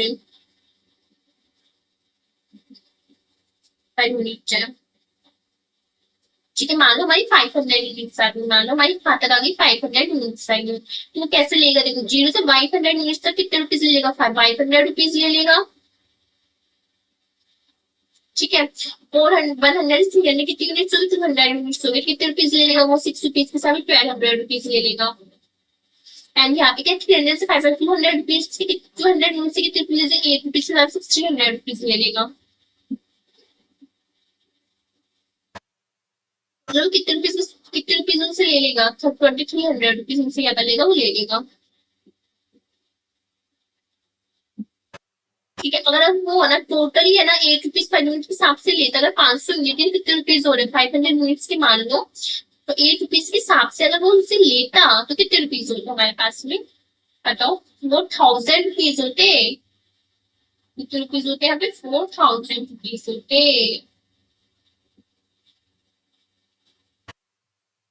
बट यहाँ पे क्या हो रहा है, अगर हम उनसे अलग अलग रेट के अकॉर्डिंग अलग अलग चार्ज कर रहे हैं, तो उससे क्या हो रहा है, जो बिल के पैसे हो रहे हैं क्या हो रहे हैं, कम हो रहे हैं। तो जब हम अलग अलग यूनिट के अकॉर्डिंग अलग अलग क्वांटिटी के अकॉर्डिंग जब हम प्राइसेस है उनसे क्या करते हैं, वसूल करते हैं, अलग अलग प्राइसेस के अकॉर्डिंग उनसे चार्ज करते हैं, उससे हम क्या कहते हैं, second degree price elasticity. First degree के अंदर क्या होता है, प्राइस कस्टमर का सरप्लस लेकर, सेकंड डिग्री के अंदर क्या होता है, क्वांटिटी वाइज क्या करते हैं, उनसे जो प्राइसेस है उसको चार्ज करते हैं। ठीक है, इसमें क्या होता है, प्राइस वैरी होती है इसके अंदर। And third degree price estimation में क्या होगा, देखो थर्ड डिग्री प्राइस डिस्क्रिमिनेशन क्या होता है, seller charge different prices to different identified groups based on elasticity of demand. इसके अंदर क्या बोला, इसके अंदर जब हम डिफरेंट डिफरेंट प्राइसेस चार्ज करके डिफरेंट डिफरेंट ग्रुप से, ठीक है, जब डिफरेंट डिफरेंट ग्रुप्स में डिफरेंट डिफरेंट प्राइसेस चार्ज करते हैं, उससे हम क्या कहते हैं, थर्ड डिग्री प्राइस डिस्क्रिमिनेशन कहते हैं। जैसे लाइक हम क्या बोल सकते हैं, रेलवे टिकट्स बोल सकते हैं। रेलवे टिकट्स के अंदर क्या होता है, जो रेलवे या करती है इसके अंदर जो है ना, उनके रेलवे में क्या होता है, हमारे पास में एक स्लीपर कोच होता है नहीं होता, एक स्लीपर कोच हो गया, ठीक है, एक एसी कोच हो गया, एक फर्स्ट सॉरी एसी के अंदर कौन से होते हैं, फर्स्ट एसी सेकंड एसी होता है नहीं होता हमारे पास, मान लो फर्स्ट एसी हो गया, एंड ये क्या हो गया हमारे पास में, सेकंड एसी हो गया। ठीक है, जो स्लीपर्स होते हैं, स्लीपर कोच के अंदर कितने रुपीज ले रहे हैं, स्लीपर कोच के, और स्लीपर कोच में कितने रुपीज ले रहे हैं, यहाँ पे 400 रुपीज हमारे पास स्लीपर कोच की टिकट है। एसी वन की टिकट कितनी, 3000 रुपीज की, एसी टू की टिकट कितनी, मान लो हमारे पास 2000 रुपीज है। तो अलग अलग हम क्या कर रहे हैं इसके अंदर, अलग अलग सेगमेंट के अकॉर्डिंग क्या कर रहे हैं, उससे अलग अलग पैसे है जो चार्ज कर रहे हैं। जब अलग अलग सेगमेंट के अलग अलग पैसे जब चार्ज की जाती है, अलग अलग जो कस्टमर ग्रुप्स होते हैं अलग अलग पैसे जब हम चार्ज करते हैं, हम कहते हैं third degree of price discrimination. First degree के अंदर क्या होता है, सारे कंज्यूमर सरप्लस ले लें, जितना वो टैक्स में पे कर सकते हैं उतना क्या करते हैं, सारे कंज्यूमर से सरप्लस लेते हैं। Second degree of price discrimination में क्या करते हैं, क्वांटिटी वाइज क्या करते हैं, प्राइसेस उनसे लेते हैं, चार्ज करते हैं। एंड थर्ड डिग्री के अंदर क्या करते हैं, हम उसके अंदर कि जो अलग अलग डिफरेंट डिफरेंट कस्टमर सेगमेंट करते हैं, हम अलग अलग सेगमेंट्स बनाते हैं, अलग अलग सेगमेंट के अकॉर्डिंग क्या करते हैं, प्राइस चार्ज करते हैं। ठीक है, फिर हमारे पास में क्या कंडीशन फॉर प्राइस डिस्क्रिमिनेशन, कौन कौन सी कंडीशंस होती है। ठीक है, सबसे पहले क्या होता है, imperfection of market price discrimination कब कर सकते, जब हमारा हमारा मार्केट होता है कह सकते हैं परफेक्ट मार्केट, परफेक्ट मार्केट के अंदर क्या प्राइस डिस्क्रिमिनेशन कर सकते हैं, क्या नहीं कर सकते। वहां पे क्या होता है, सेम प्रोडक्ट होते हैं, सेम वहां पे क्या होती है, गुड्स रहती है, बट जो हमारे इन परफेक्ट मार्केट होता है वहां पे हम क्या कर सकते हैं, प्राइस डिस्क्रिमिनेशन कर सकते हैं, अलग अलग कंज्यूमर से हम अलग अलग प्राइसेस से वो क्या कर सकते हैं, चार्ज कर सकते हैं। तो क्या होना चाहिए, जब हमारे पास प्राइस डिस्क्रिमिनेशन होने के लिए हमारे पास में क्या होना चाहिए कि परफेक्टली कॉम्पिटेटिव मार्केट ना हो, तो वहां पे कैसा होना चाहिए, परफेक्ट मार्केट होना चाहिए। एंड परफेक्ट मार्केट में क्या होता है कि परफेक्ट कॉम्पिटिटिव मार्केट ना हो, वहां पे कैसा होना चाहिए, परफेक्ट मार्केट हो, जिसकी वजह से हम अलग अलग कंज्यूमर से अलग अलग प्राइसेस में चार्ज कर सकते हैं। एंड जो मार्केट होना चाहिए कैसा होना चाहिए, सेपरेट मार्केट होना चाहिए। तो सेकंड पॉइंट क्या हमारे पास में, separate market, the seller must be able to divide buyers into distinct markets, यानी कि हमारे को ना इस तरीके से मार्केट को सेगमेंट करना चाहिए जिसकी वजह से है ना, देखो अपनी ज्योग्राफी वाइज हम सेगमेंट कर सकते हैं, अपने एज ग्रुप वाइज हम क्या कर सकते हैं, मार्केट को सेगमेंट कर सकते हैं, और अलग अलग मार्केट को सेगमेंट करके हम अलग अलग प्राइसेस क्या कर सकते हैं, वहां पे चार्ज कर सकते हैं। ठीक है, एज ग्रुप कर सकते हैं हम, जोग्राफी वाइज कर सकते हैं, अलग अलग ग्रुप के अकॉर्डिंग अलग अलग डिवाइड कर सकते हैं मार्केट का, इसके अकॉर्डिंग क्या कर सकते हैं, हम प्राइसेस चार्ज कर सकते हैं। देन हमारे पास में क्या है, डिफरेंट इलास्टिसिटी ऑफ डिमांड, कि अलग अलग इलास्टिसिटी ऑफ डिमांड के अकॉर्डिंग भी हम क्या कर सकते हैं, प्राइस चार्ज करते हैं। उससे क्या बोले, each market segment should have different price elasticity, so charging different prices it's profitable. यानी हम इससे क्या बोले कि जहाँ पे अलग अलग इलास्टिसिटी होती है उसको भी ध्यान में रखना चाहिए। वहां पे जब हम प्राइसेस चार्ज करें किसी भी मार्केट के अंदर, तो इलास्टिसिटी को ध्यान में रखकर प्राइस चार्ज करनी चाहिए। देखो मान लो हमारे पास में एक मार्केट ये है, एक तो मार्केट ये हमारे पास हो गया, मार्केट ए हो गया, एम बी, जिसका हमने नाम, ठीक है। एक हमारे पास में क्या हो गया, मार्केट बी हो गया, ठीक है। मार्केट ए के अंदर क्या होता है, जहाँ पे मार्केट ए के अंदर जो इलास्टिसिटी है ना वो कैसी होगी, इलास्टिक। मार्केट ए के अंदर क्या है, वहाँ पे जो इलास्टिसिटी है वो कैसी इलास्टिक तो है। मार्केट ए के अंदर क्या होगी, इलास्टिसिटी, ठीक है, इलास्टिक है वहाँ पे, है ना। एंड मार्केट बी के अंदर जो इलास्टिसिटी है वो कैसी है, वहाँ पे इम्परफेक्ट इलास्टिसिटी है। परफेक्ट इलास्टिसिटी यहाँ पे क्या, इम्परफेक्ट इलास्टिसिटी, हम लेस इलास्टिसिटी बोल सकते हैं ना, हाँ, क्योंकि लेस इलास्टिसिटी है वहाँ पे। जहाँ पे इलास्टिसिटी ज्यादा होती है ना, वहाँ पे क्या होता है, जो हम थोड़ी सी जो प्राइसेस होती है उसमें चेंजेस कर देते हैं, तो हमारी जो क्वांटिटी डिमांडेड होती है ना उसमें बहुत ज्यादा चेंजेस हो जाते हैं, जिसकी वजह से हमारा क्या होता है, जब मार्केट हमारा इलास्टिक होता है ना, तो वहाँ पे हमारा क्या करना पड़ता है, प्राइसेस होते हैं कम करके हमारा क्या करना है, चार्ज करने पड़ते हैं। बट जहाँ पे ना इलास्टिसिटी लेस इलास्टिसिटी होती है या फिर इलास्टिसिटी होती है, वहाँ पे हम क्या कर सकते हैं, वहाँ पे क्या होता है, अगर मान लो हम थोड़ी सी प्राइसेस चेंज भी कर रहे हैं ना, बट हमारी क्वांटिटी डिमांड के अंदर इतना चेंजेस नहीं आएगा, उतना चेंजेस आना चाहिए, ठीक है। मान लो हम जो प्राइसेस में थोड़ा सा चेंजेस करें, थोड़ी सी प्राइसेस को इंक्रीज करें, तो बस क्वांटिटी डिमांड में थोड़ा सा इफेक्ट होगा, बट उतना इफेक्ट नहीं होगा जितना हम एक्सपेक्ट करना चाहते हैं। हमें क्वांटिटी डिमांड में थोड़ी सी इंक्रीज भी होगी, कम नहीं होगी वो, ठीक है।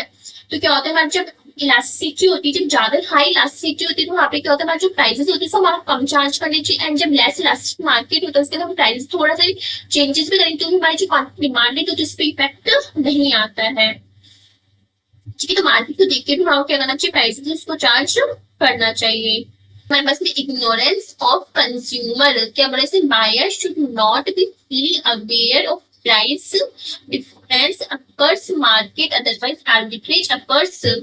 जैसे हमने ना जो मार्केट सेगमेंट, अलग अलग मार्केट सेगमेंट से अगर हम अलग अलग प्राइसेस में जो वसूल कर रहे हैं, चार्ज कर रहे हैं या नहीं कर रहे हैं, अलग अलग मार्केट से हम क्या कर रहे हैं, अलग अलग जो प्राइसेस हो रहे हैं उसको क्या कर रहे हैं, चार्ज कर रहे हैं।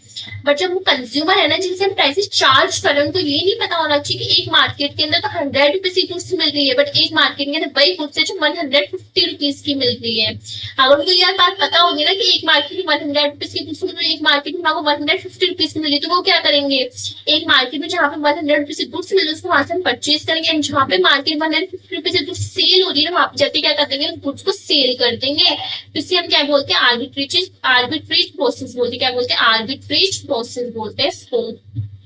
यहाँ पे ऐसा नहीं होना चाहिए, क्योंकि यहाँ पे ना कंज्यूमर को पता नहीं होना चाहिए कि इस मार्केट के अंदर ये होना चाहिए, यानी इस तरीके से हम मार्केट सेगमेंट करनी चाहिए ना, तो कंज्यूमर एक दूसरे से मिल ही नहीं सके, उनको ये पता ही नहीं होना चाहिए कि इस मार्केट के अंदर ये प्राइस से चार्ज हो रही है, ठीक है। देन हमारे पास नेक्स्ट पॉइंट क्या है, product differentiation. The product must be perceived as different quantity brands exist around varied prices, यानी कि हमारा जो प्रोडक्ट है ना, अलग मतलब जो प्रोडक्ट ऑलरेडी है एग्जिस्ट कर रहे हैं प्रोडक्ट से बिल्कुल अलग प्रोडक्ट होने चाहिए, यानी कि वो ना ब्रांड में अलग हो सकते हैं, क्वालिटी में अलग हो सकते हैं, सर्विसेज में अलग हो सकते हैं, जिसकी वजह से हम उनसे क्या कर सकते हैं, प्राइसेस वो अलग चार्ज कर सकते हैं। एंड देन क्या हमारे पास है, low cost of market division, यानी हम जो मार्केट में अलग अलग सेगमेंट करते हैं ना, मार्केट ए कर दिया, मार्केट बी कर दिया, मार्केट सी कर दिया, अलग अलग मार्केट के अंदर क्या करते हैं, मार्केट सेगमेंट करते हैं। ठीक है, और हमारे पास मान लो मार्केट ए हो गया, तो चूंकि ये मार्केट हमारे पास में कौन सा हो गया, मार्केट बी हो गया, एंड देन हमारे पास में कौन सा मार्केट हो गया, मार्केट सी हो गया। तो जब हम अलग अलग मार्केट सेगमेंट कर रहे हैं तो उनके अंदर जो कॉस्ट होनी चाहिए वो हमारी कैसे होनी चाहिए, कम होनी चाहिए। अगर कॉस्ट हमारी ज्यादा होगी ना तो प्राइस डिस्क्रिमिनेशन कोई भी फायदा नहीं रहेगा, इसलिए हमारे पास में इस तरीके से आपको मार्केट डिवाइड करनी चाहिए कि हमारी जो कॉस्ट होगी वो क्या रहनी चाहिए, कम रहनी चाहिए। The expenses of separating market and preventing resale must be minimal compare to the extra profit gain, जिसकी वजह से हम एक्स्ट्रा प्रॉफिट गेन कर सके, ठीक है। नेक्स्ट है हमारे पास इक्विलिब्रियम अंडर मोनोपोली। देखो इक्विलिब्रियम अंडर मोनोपोली हमने पढ़ा है, कंपटीशन इन इक्विलिब्रियम में हमने क्या पढ़ा, टीआर एंड टीसी अप्रोच पढ़ी। कौन कौन से अप्रोचेस पढ़ी, मैं टू अप्रोचेस पढ़ी, टीआर एंड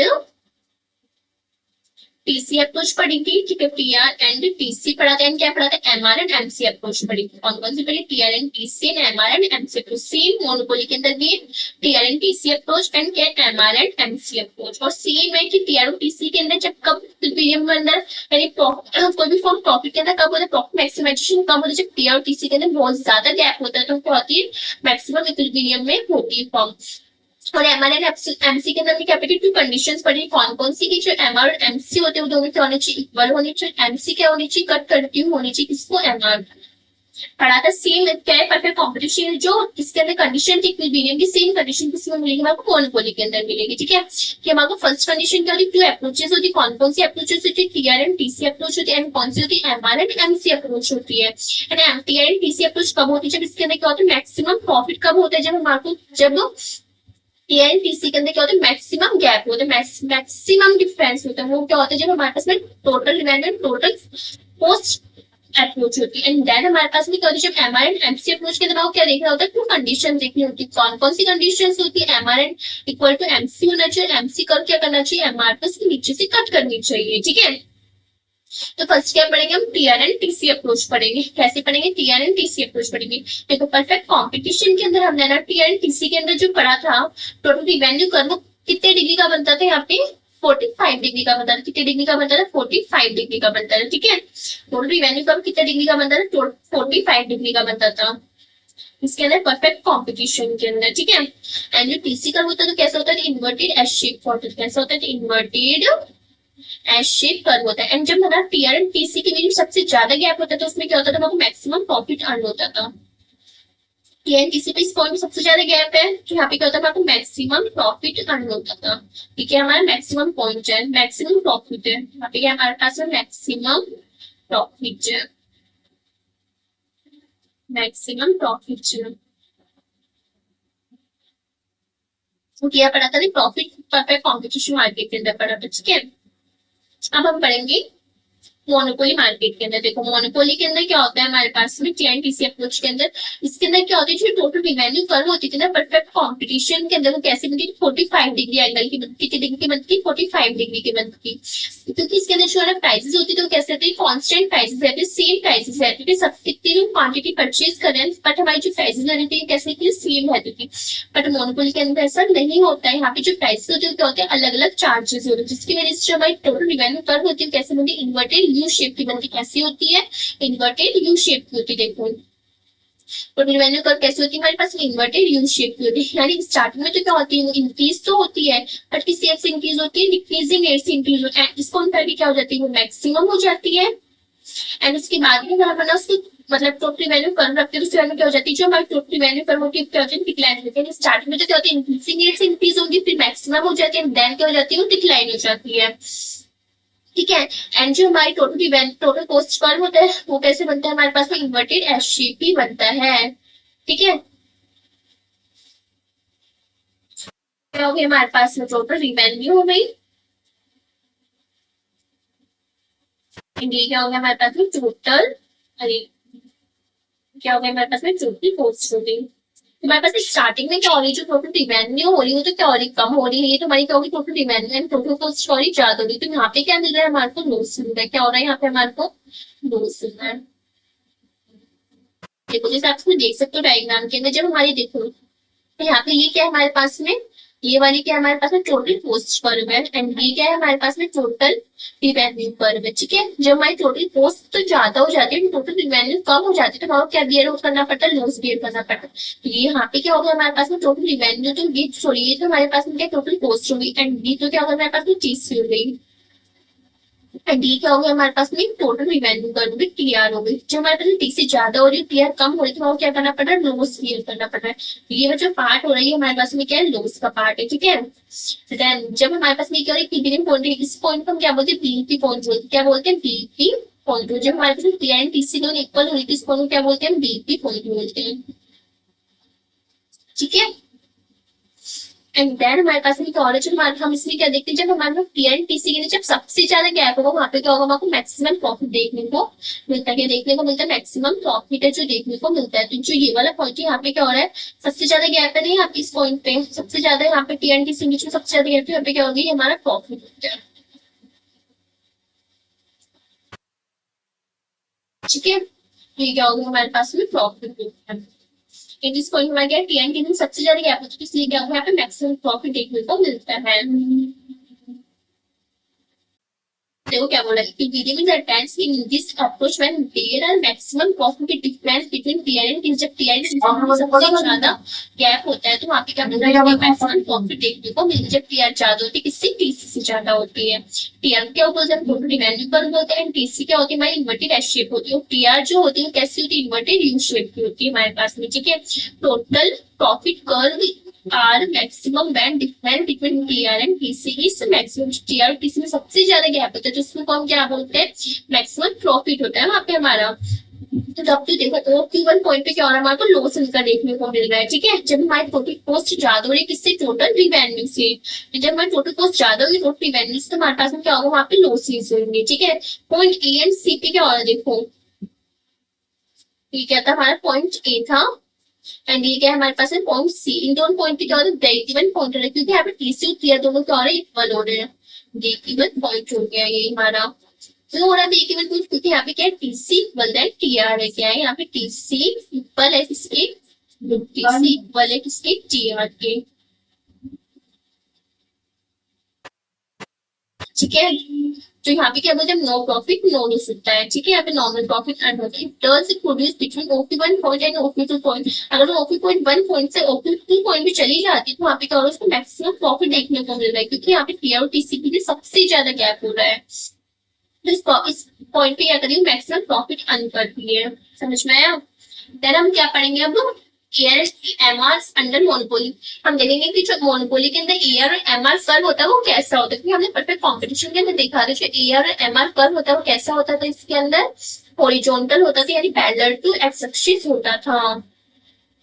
एआर और एमआर कर्व दोनों एक ही होता था, ये भी ध्यान रखना क्योंकि प्राइसेस यहाँ पे कैसे रहती थी कांस्टेंट प्राइसेस रहती थी। एमआर इज इक्वल टू क्या होता था यहाँ पे एआर होता था पैरेलल टू एक्स एक्सिस होता था। ठीक है, बट जो मोनोपोली होता है उसके नीचे एमआर और ईआर तब होते दोनों अलग अलग होते हैं, दोनों कैसे होते हैं डाउनवर्ड होते हैं गिरते हुए होते हैं, जैसे आप इस डायग्राम में देख सकते हो। ठीक है, देखो इसने क्या बोला है AR curve under monopoly also called demand curve. AR curve हम क्या बोल सकते हैं डिमांड कर्व बोल सकते हैं। डिमांड कर्व होता है कैसा होता है, डिमांड हमारी कैसी होती है डाउन होती है गिरती होती है, यानी डिमांड के अंदर भी क्या रिलेशनशिप होता है नेगेटिव रिलेशनशिप होता है और एआर भी कैसा होता है नेगेटिव होता है। यानी जब हमारी जो प्राइसेस होती है जब वो हाई हो जाती है जब प्राइसेस ज्यादा हो जाती है तो हम जो क्वांटिटी डिमांडेड होती है वो क्या हो जाती है वहां पे क्वांटिटी डिमांडेड कैसे हो जाती है कम हो जाती है। जब प्राइसेस ज्यादा होगी तो क्वांटिटी डिमांडेड क्या होगी वहां पे कम हो जाएगी। यानी इस पॉइंट पे क्या हो रहा है देखो, जब हमारी प्राइसेस होती है मान लो यहाँ पे हम क्या कर रहे हैं अपनी जो प्राइसेस हो रहे हैं वो चार्ज कर रहे हैं। ठीक है, जिसकी वजह से हमारी जो क्वांटिटी होगी वो यहाँ पे होगी, जैसे हम जो प्राइसेस हो रहे हैं ना तो हम यहाँ पे कर रहे हैं तो जो हमारी क्वांटिटी डिमांड क्या हो जाएगी इंक्रीज हो जाएगी, जैसे हम प्राइसेस होती है थोड़ी सी कम करें तो हमारी क्वांटिटी डिमांड में क्या हो जाएगी इंक्रीज हो जाती है, जिसकी वजह से जो हमारा एआर कर्व होता है डिमांड कर्व होता है कैसा डाउनवर्ड होता है, तो हम एआर कर्व डाउनवर्ड कर्व बोल सकते हैं। It is slow down which means the seller fixes high prices, the department full and he fixes low prices। जिसने क्या बोला है जब कोई भी सेलर जब हाई प्राइसेस चार्ज करता है तो पानी डिमांड क्या हो जाती है उसको कम हो जाती है, जैसे ही प्राइसेस होता है उसको कम कर देता है तो पानी डिमांड क्या हो जाती है ज्यादा हो जाती है, प्राइस करने लग जाती है। Under monopoly AR and MR curve separated from one another. जो एआर और एमआर कर्व होते हैं जो मोनोपोली के अंदर दोनों कैसे होते हैं डाउनवर्ड होते हैं हिलते होते हैं, जो एमआर होता है वो एआर का क्या होता है ट्वाइस होता है, यानी जो एमआर की स्पीड होती है गिरने की एआर कर्व से दुगनी स्पीड से क्या करता है, जो एआर कर्व एमआर कर्व होता है वो गिरता है, यानी एमआर कर्व एआर कर्व की दुगनी स्पीड से क्या करता है वो गिरता हुआ होता है। Most of downward but rate of fall in MR is twice than rate of fall in AR। कि जो MR कर्व होता है ना वो AR कर्व की दुगनी स्पीड से क्या करता है गिरता है। एंड जहाँ पे क्या होता है देखो, यहाँ पे क्या होगा ई पॉइंट पे क्या होता है ईडी इक्वल देन वन, जहाँ पे जो है ना जब यहाँ पे ईडी इक्वल देन वन हो रहा है वहाँ पे जो सॉरी जो एमसी कर्व हो रही है वहाँ पे क्या हो रही है जीरो, जब एमआर कर्व जीरो होता है तो टीआर होता है वो क्या होता है मैक्सिमम हो जाता है, जब एमआर कर्व होता है वो जीरो हो जाता है टीआर क्या हो जाती है वहां पे डिक्रीज होने लग जाती है, और जब एमआर कर्व होता है जो स्टार्ट में फॉल करता है ना जब पॉजिटिव रहता है तो टीआर भी कैसे होती है इंक्रीजिंग रेट से क्या करता है वो इंक्रीज करता है। पढ़ा था ना, देखो ये क्या हो गया हमारे पास में एफटीआर कर्व हो गया। जब टीआर कर्व क्या करता है, इंक्रीज करता है, तो एमआर कर्व कैसा होता है, पॉजिटिव होता है। जब टीआर कर्व मैक्सिमम हो जाता है इस पॉइंट पे क्या होगा, एमआर कर्व क्या हो जाएगा, यहाँ पे 0 हो जाता है। मान लो पॉइंट कैसा है, क्यू बच्चा। और जब TR curve sorry MR curve 0 हो जाता है तो आप टीआर क्या हो जाता है, डिक्लाइन करने लग जाता है। ठीक है, average value is never zero S उसने क्या बोला, एंड पॉइंट पे क्या हो रहा है, टोटल रिवेन्यू क्या हो रही है, मैक्सिमम हो रही है, क्योंकि जो मार्जिनल रिवेन्यू हो रही है वो क्या हो रही है, 0 हो रही है। Because after the total revenue begins to fall and turn negative, and इसी पॉइंट के बाद में जो मार्जिनल रिवेन्यू हो जाती है वो क्या हो जाती है, नेगेटिव, जिसकी वजह से टोटल रिवेन्यू क्या हो जाती है, डिक्लाइन करने लग जाती है। एवरेज रिवेन्यू करता है कभी 0 हो सकता है, कभी भी 0 नहीं हो सकता, बट जो मार्जिनल रिवेन्यू कर होता है वो 0 भी हो सकता है, नेगेटिव भी हो सकता है। देन हम क्या पढ़ेंगे, एमआर एंड एमसी अप्रोच। हमारे नेम से अप्रोच के लिए हमारे पास क्या कंडीशन देखने को मिलती है, हमारे टू कंडीशन देखने को मिलती है। कौन कौन सी कंडीशन होती है, एमआर इक्वल देन एमसी होना चाहिए, MC curve but MR from below. Equilibrium करने के बाद सबसे पहले टू कंडीशंस देखनी पड़ती है कि जो एमसी कर्व और एमआर तो दोनों क्या होने चाहिए, इक्वल होना चाहिए, और MC curve but MR from below होना चाहिए। एंड प्राइस इक्विलिब्रियम हमारे पास में ना इसके अंदर क्या होता है, टू टाइम पीरियड देखने को मिलते हैं। कौन कौन से शॉर्ट रन होता है, क्या होता है हमारे पास में लॉन्ग रन होता है। शॉर्ट रन के अंदर हमारे कौन कौन से प्रॉफिट देखने को मिलते हैं, एबनॉर्मल प्रॉफिट, कौन कौन से प्रॉफिट देखने को मिलते हैं, एबनॉर्मल प्रॉफिट देखने को मिलता है, abnormal profit, losses and normal profit, abnormal profit, normal profit and losses, normal profit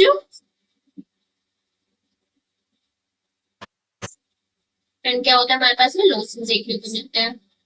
but जो मार्जिन जो मोनोपोली होता है उसमें लॉन्ग रन के अंदर सिर्फ कौन सा प्रॉफिट देखने को मिलता है, एब नॉर्मल प्रॉफिट देखने को मिलता है। लॉन्ग रन में कौन सा प्रॉफिट अर्न करता है, वो एब नॉर्मल प्रॉफिट अर्न करता है। बट जब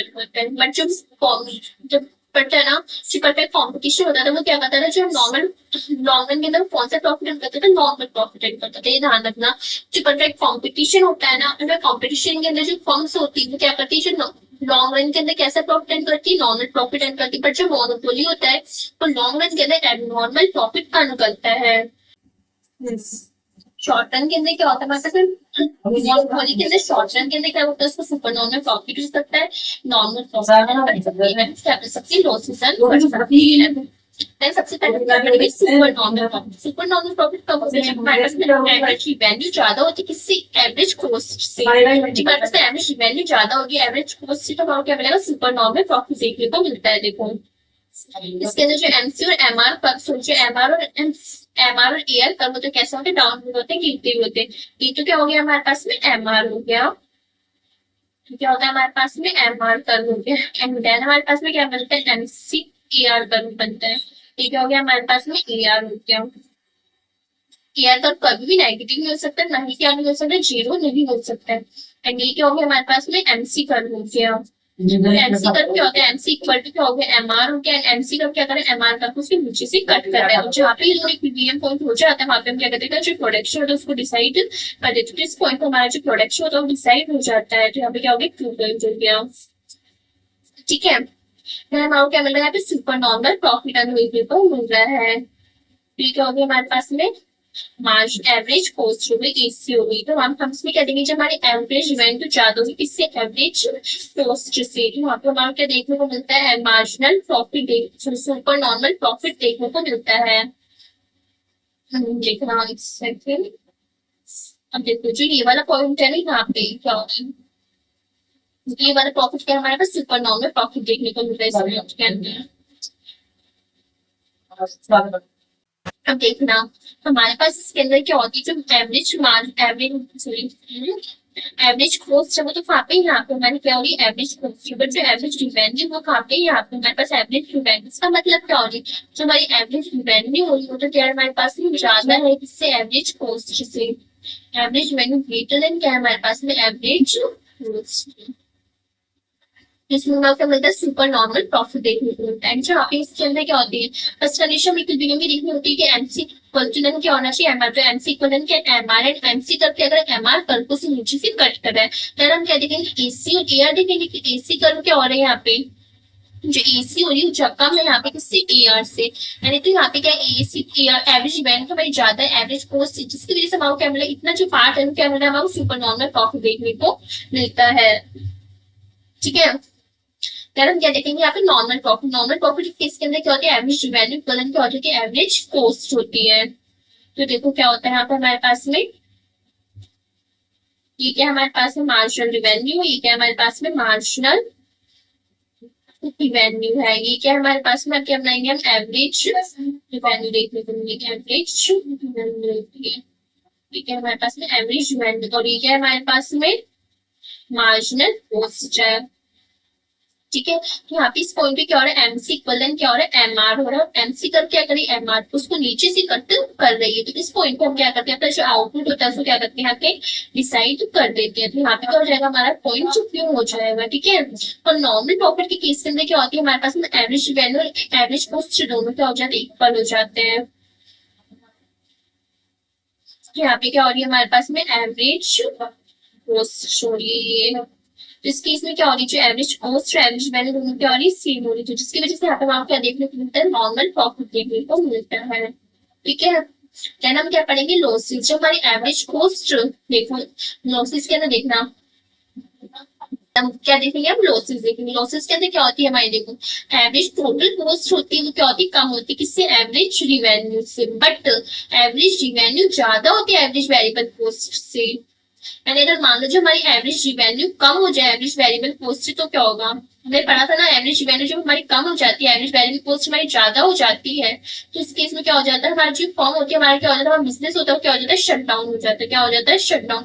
जब हमारी एवरेज रिवेन्यू कम हो जाती है एवरेज वेरिएबल कॉस्ट से, तो हमारे क्या जो होता है, हमारा जो बिजनेस होता है क्या हो जाता है, शट डाउन हो जाता है। तो जितनी हमारी जो कॉस्ट लग रही है ना उस प्रोडक्ट को बनाने के लिए उतनी कॉस्ट हम उससे इनकर नहीं कर पा रहे, यानी जो हमारी कॉस्ट तो क्या होती है, ज्यादा हो रही, बट जो हमारी रिवेन्यू हो रही है वो क्या हो रही, कम हो रही। तो हम क्या कर देंगे, उस वहां पे शट डाउन कर देंगे। बट जब हमारे जो लॉसेस होते हैं ना, वहां पे क्या होती है, जो हमारी वेरिएबल कॉस्ट होती है उसको हम इनकर कर पा रहे हैं, वेरिएबल कॉस्ट से क्या कर पा रहे हैं, चार्ज कर पा रहे हैं। बट हमारा जो प्रॉफिट हो रहा है वो यहाँ क्या हो रहा है, लॉसेस, बट हम वेरिएबल कॉस्ट क्या कर पा रहे हैं, वहां पे इनकर कर पा रहे हैं, वेरिएबल कॉस्ट हम चार्ज कर पा रहे हैं। ठीक है, लॉसेस के अंदर ये होता है। तो सबसे पहले हम क्या बनाएंगे यहाँ पे, ये क्या होती है हमारे पास मार्जिनल रिवेन्यू, ये क्या होती है हमारे पास में मार्जिनल रिवेन्यू होती है। अब क्या बनाएंगे हम, एवरेज रिवेन्यू। तो दोनों का स्लोप कैसा होता है, डाउनवर्ड। ये क्या होगी हमारे पास में, एवरेज रिवेन्यू हो गई। यहाँ पे क्या होता है हमारे पास, जो एमसी पर कट कर देता है किसी को, एमआर कर्व को नीचे से, एमसी और इक्वल क्या हो जाता है, एमआर उस पॉइंट पे क्या हो जाता है, जो हमारा आउटपुट होता है, प्रोडक्शन होता है, वो क्या हो जाता है, डिसाइड हो जाता है। यहाँ पे क्या होगी, क्वांटिटी। ठीक है, एंड लॉसेस के अंदर क्या होता है हमारे पास में, जो एवरेज वेरिएबल कॉस्ट और एवरेज रिवेन्यू दोनों इक्वल भी हो सकती है, या फिर एवरेज रिवेन्यू ज्यादा हो सकती है किससे, एवरेज कॉस्ट। बट जो एवरेज कॉस्ट होती है वो क्या होती है हमारे पास में, कम होती है। एवरेज कॉस्ट जो यहाँ पे क्या हो जाती है, कम हो जाती है, बट जो एवरेज रिवेन्यू होता है वो ज्यादा हो जाता है। यहाँ पे इसको यहाँ तक खर्च कर देंगे, ये क्या होगा हमारे पास में, लॉसेस हो गया। देखो ये क्या हो गया हमारे पास में, लॉसेस हो गई तक। ठीक है, इसलिए क्या हो रहा है हमारे पास मार्जिनल वैल्यू की, एवरेज वैल्यू, इसके अंदर जो एसी होती है वो एआर से क्या हो रही, ज्यादा हो रही। यानी जो हमारी एवरेज कॉस्ट हो रही है, एवरेज टोटल कॉस्ट हो रही, दोनों क्या होता है, एवरेज टोटल कॉस्ट या फिर एवरेज कॉस्ट हमारी क्या है, ज्यादा है किससे, एवरेज रिवेन्यू से। तो जिसकी वजह से हमारे क्या देखने को मिलता है, लॉसेस देखने को मिलते हैं।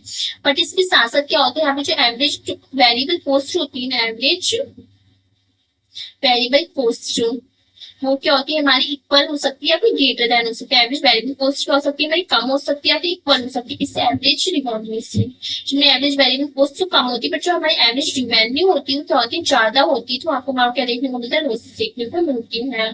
ठीक है, तेरे हमारे हम क्या पढ़ेंगे इसके अंदर, वो डंपिंग। डंपिंग का मतलब क्या होता है, देखो कोई भी ऐसी गुड्स जो ना वो क्या कर सकता है, हमारे पास टू मार्केट सेगमेंट करता है। मान लो जो इंडिया है ना, वहाँ पे तो उस प्रोडक्ट को क्या बेच रहा है, 100 रुपीज में बेच रहा है। ठीक है, एक कोई भी गुड्स है वो इंडिया के अंदर कितने रुपीज में बेच रहा है, 100 रुपीज में बेच रहा है। उससे सेम गुड्स को फॉरेन कंट्रीज के अंदर जाकर उससे कम प्राइस पे बेचता है। फॉरेन में जाकर क्या करता है, उसको कम प्राइस पे जब उसको सेल करता है ना, फॉरेन के अंदर जाके क्या करेगा, उससे कम प्राइस पे जब सेल करता है, उसे हम क्या कहते हैं, डंपिंग कहते हैं। क्योंकि इंडिया के अंदर डोमेस्टिक मार्केट के अंदर इस प्रोडक्ट को ज्यादा पे बेचते हैं, फॉरेन के अंदर जाके इस प्रोडक्ट को कम प्राइस पे सेल करता है, उसे हम क्या कहते हैं, डंपिंग कहते हैं।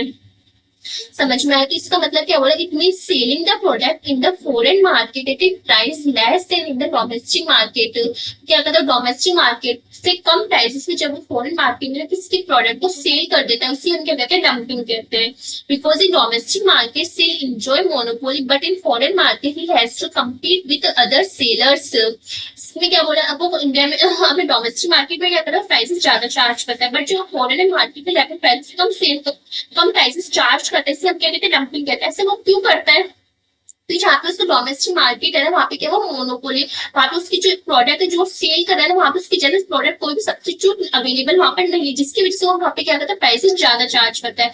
बट फॉरेन के अंदर ऐसा होता है कि नहीं होता, क्योंकि वहाँ पे बहुत सारे प्रोडक्ट होते हैं, उसको सिमिलर प्रोडक्ट सब्स्टिट्यूट प्रोडक्ट होता है, जिसकी वजह से वहाँ पे वो मोनोपोली नहीं कर सकते, वहाँ पे ज्यादा प्राइसेस चार्ज नहीं कर सकते। मार्केट शेयर को कैप्चर करने के लिए भी, कस्टमर को अपनी तरफ अट्रैक्ट करने के लिए भी वो क्या कर सकते हैं, वहाँ पे ज्यादा प्राइसेस चार्ज नहीं कर सकते, जिसकी वजह से उसको ना चाहते हुए क्या करना पड़ता है, कम प्राइसेस चार्ज करनी पड़ती है। ठीक है। और वहाँ पे कॉम्पिटिटर्स होते हैं, कम्पीट करने के लिए क्या करता है, कम प्राइसेस चार्ज करता है। जैसे कौन कौन से ऑब्जेक्टिव होते हैं, देखो, टू कम्पीट विथ राइवल्स, कि अपने जो राइवल्स होते हैं, कॉम्पिटिटर्स होते हैं, उनसे क्या करता है, कम्पीट करने के लिए क्या करता है, वो कम प्राइसेस चार्ज करता है। वहाँ पे फॉरेन कंट्रीज में, वहाँ पे चार्ज करता है कम प्राइसेस फॉरेन कंट्रीज में। एंड अपने डोमेस्टिक कंट्री में क्या करता है, फॉरेन ज्यादा प्राइसेस चार्ज करता है। फॉरेन कंट्रीज में क्या करता है, उसे कंपेरेटिवली कम प्राइसेस चार्ज करता है। ठीक है। देन हमारे पास में क्या है, second point, to create demand of this product and increase market share foreign market में। फॉरेन मार्केट के अंदर जो मार्केट शेयर होता है उसको इंक्रीज करने के लिए भी क्या करते हैं, कम प्राइसेस चार्ज करता है। To sell to surplus stock of the product, उसके पास जो मार्केट, जो डोमेस्टिक मार्केट है ना, उसकी जो प्रोडक्ट की सेल हो रही है ना, वहाँ पे जो डिमांड हो रही है वो कम हो रही है, तो उसके पास बहुत ज्यादा स्टॉक बच जाता है, तो वो चाहता नहीं कि वो ना अपने डोमेस्टिक मार्केट में जो प्राइसेस है उसको कम करना नहीं चाहता, तो वो क्या करता है, इसके लिए फॉरेन मार्केट में जाता है, वहाँ पे वो कम प्राइसेस उसको क्या करते हैं, जो एक्स्ट्रा उसका जो प्रोडक्ट बचता है ना, एक्स्ट्रा स्टॉक होता है, उसको सेल करते हैं वहाँ पे कम प्राइस पर। देन क्या बोला इसने यहाँ पे, to take advantage of the difference in elasticity of demand। तो एडवांटेज किसका लेते हैं, इलास्टिसिटी ऑफ डिमांड का एडवांटेज लेता है। जो डोमेस्टिक मार्केट होती है ना, वहाँ पे तो उसको इलास्टिसिटी क्या मिलती है, लेस इलास्टिक मिलती है, बट जो ना फॉरेन कंट्रीज होती है वहाँ पे क्या होता है, जो इलास्टिक होती है वो ज्यादा मिलती है, क्योंकि वहाँ पे उसके क्या होता है, सब्सिट्यूट प्रोडक्ट मिलते हैं। पर जो इंडिया उसकी डोमेस्टिक कंट्री होती है, वहाँ प्रोडक्ट कम देखने को मिलता है, इलास्टिसिटी कम देखने को मिलती है, तो उसकी वजह से क्या करता है, वो अलग अलग प्राइस से वो चार्ज करता है। जहाँ पे इलास्टिसिटी कम होती है वहां पे तो वो क्या करता है, हायर प्राइस चार्ज करते हैं। यहाँ पे क्या होगी, प्राइस हायर होगी, और ना बट जो फॉरेन कंट्रीज होगी वहां पे क्या होगी, इलास्टिसिटी हाई होती है, जिसकी वजह से जो प्राइस होती है वहां पे क्या करता है, कम प्राइसेस चार्ज करता है। ठीक है। देन हम एक पॉइंट हो जाता है हमारे पास, डेट वेट लॉस का टॉपिक हो रहा था हमारे पास, कौन सा आता है, डेट वेट लॉस का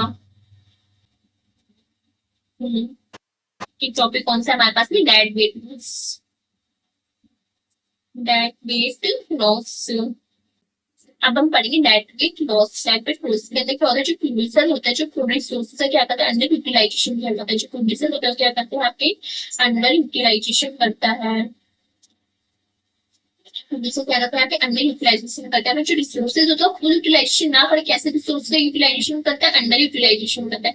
बट जो प्राइसेस होती है कैसे चार्ज करता है, हाई प्राइसेस चार्ज करता है। इसकी कंपैरेटिवली परफेक्ट कॉम्पिटिशन ही कंपैरेटिवली वो यहाँ पे क्या करता है, प्राइसेस है जो हाई चार्ज करता है। कैसी प्राइसेस चार्ज करता है, हाई प्राइसेस चार्ज करता है। हाई प्राइसेस चार्ज करने की वजह से कुछ कस्टमर्स होते हैं ना, उस प्रोडक्ट को परचेज नहीं कर पाते, परचेज ना, हाई प्राइसेस ज्यादा चार्ज करने की वजह से क्या करता है, वहाँ पे हाई प्राइसेस ज्यादा चार्ज करना है, हाई प्राइस ज्यादा चार्ज करना है। कुछ कस्टमर्स तो क्या होता है, प्रोडक्ट परचेज कर, कुछ कस्टमर्स के पास पैसे इतने होते हैं तो वो परचेज उसको प्रोडक्ट से परचेज कर ही नहीं पाते, इसकी वजह से यहाँ पे होता है सोशल बेनिफिट होता है, लॉसेस देखने को मिलता है। इसी को हम क्या बोलते हैं, डेट वेट लॉसेस। इसी को हम क्या बोलते हैं, डेट वेट लॉसेस। जब कोई प्रोड्यूसर होता है वो अंडर यूटिलाइजेशन करता है, और जिसकी वजह से वहाँ पे जो प्राइस होती है वो क्या करता है, हाई चार्जेस करता है। हाई चार्ज करने की वजह से वहाँ पे कुछ कस्टमर प्रोडक्ट परचेज नहीं कर पाते, उससे ठीक है। आई होप सो गाइस आपको ये सेशन पसंद आया। अगर आपको सेशन पसंद आया प्लीज लाइक करना, शेयर करना, सब्सक्राइब करना। Thank you.